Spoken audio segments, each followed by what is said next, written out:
Dengar nggak? Sarah Sechan sindir sosok Sultan tak punya tata krama. Aksi Nagita Slavina teriak di Singapura viral. Sarah Sechan mendadak sindir perilaku artis Indonesia yang dijuluki Sultan saat berada di Singapura.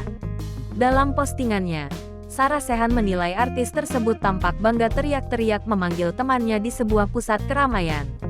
Kebiasaan dianggap Sultan di negara sendiri. Pas di negara orang berasa bisa seenaknya di mall teriak-teriak panggil temannya. Dengan bangga, tulisnya.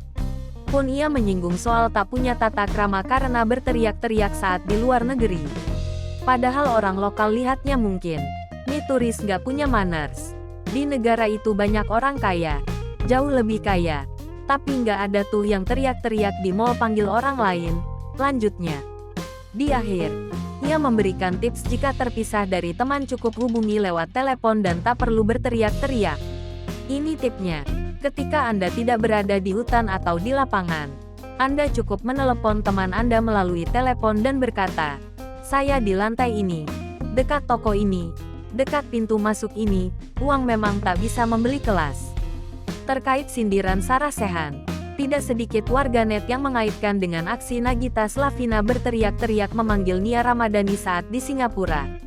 Kini potongan video saat Nagita teriak memanggil Nia viral hingga menjadi sorotan warganet. Lebih lagi, sindiran Sarah Sechan ditujukan untuk sosok yang dijuluki Sultan. Diketahui sosok artis yang dijuluki Sultan lekat dengan nama pasangan publik figur Raffi Ahmad dan Nagita Slavina.